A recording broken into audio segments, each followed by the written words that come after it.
Today on the newscast, Israel decimates a massive Hamas terror tunnel network as rockets continue to fall. Get all the breaking details on the Gaza war coming up.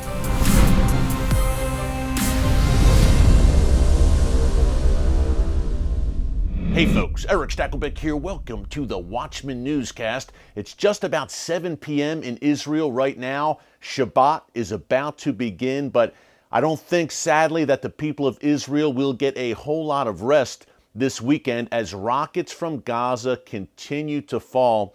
Here is the latest update around 12 p.m. on the east coast of the United States, where I am coming to you from on Friday, May 14th. By the way, this is the 73rd anniversary of Israel's miraculous reestablishment as a nation. Imagine that. It was May 14th, 1948, when Israel was reborn in the modern day. So a very significant day. Also, this is the 3-year anniversary of the U.S. Embassy in Jerusalem opening, the grand opening of the embassy. I was proud to attend that incredible ceremony. It is a day I will never forget. So this should be a day of celebration in Israel for those two reasons. Instead, Israel is under assault. Here is the latest. Number one, Hamas and Islamic Jihad and various terror organizations in Gaza have launched some 2,000 rockets at Israel since Monday alone. As we told you on yesterday's newscast, you can check it out here in our archives on YouTube. These rockets have really reached to a greater distance than ever before, to Eilat, Tel Aviv, and points beyond.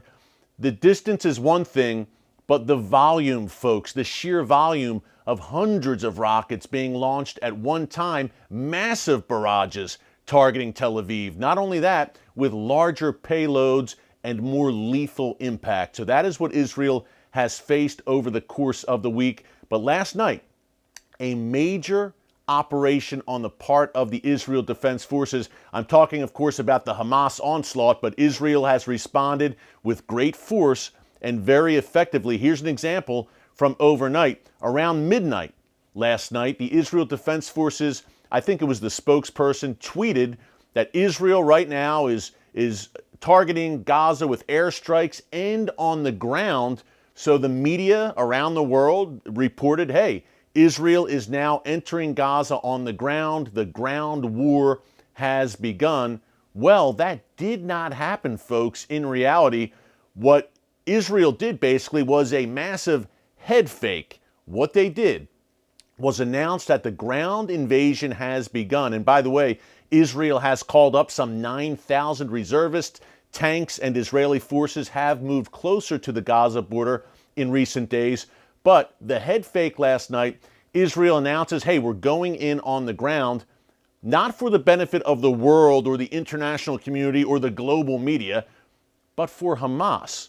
Because Israel knew that once Hamas heard this, that Israel was coming in on the ground to go toe-to-toe with Hamas terrorists, Hamas fighters moved underground. What do I mean by that? Well, Hamas has a massive underground terror network that stretches throughout Gaza about 600 miles. It is that long, if not more.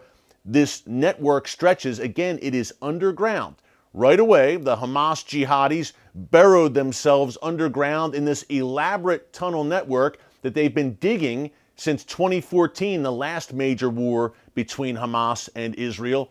Israel knew that Hamas was going to do that. They didn't exactly snuff them out, I guess you wouldn't say, but they pushed Hamas underground into those tunnels for a very important reason, because then Israel was able to target those tunnels, which have really been a thorn in their side for the past few years. Hamas fighters transit weapons, materials, rockets, all sorts of nasty things through this underground tunnel network. And many times they'll launch rockets, and that's where they go to hide. Israel calls this tunnel network the Metro. That's the name that has been given to this elaborate, again, stretching over 600 miles, Hamas terror network underground in Gaza. Once the call went out and Hamas said, oh no, here they come, they're coming in on the ground, let's move underground, Israel went in and with a massive aerial assault really decimated, reportedly, this Hamas tunnel network and set it back in a major way. The Israel Defense Forces believe that this has been a crippling blow in many ways to Hamas to hit this tunnel network and hit it with such force and really such ferocity overnight. A massive barrage on the part of Israel against that tunnel network. So I think that is the big story right now that has come out in terms of Hamas's capabilities being hampered. All that said, the rockets continue to fall, particularly in southern Israel, those communities that are right around the Gaza Strip. Of course, as I mentioned at the top, we've seen barrages, repeated barrages, strike Tel Aviv, the second largest city in Israel, in central Israel. Some 70% of the Israeli population lives in and around that Tel Aviv metropolitan area. Ben Gurion Airport remains closed to incoming flights right now as these rockets continue to fall.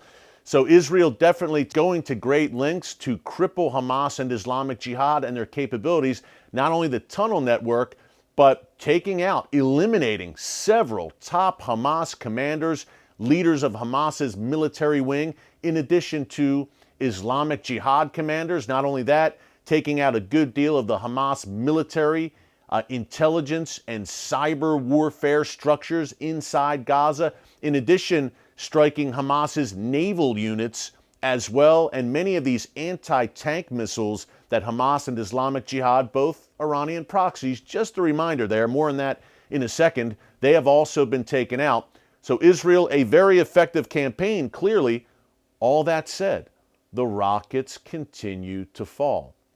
So how long will this last? Will Israel feel compelled to ultimately go in on the ground? Because Hamas will not stop firing rockets at Israeli civilian areas. That's the big question right now. But I think it gets to the heart of the matter in that Hamas and Islamic Jihad would stop.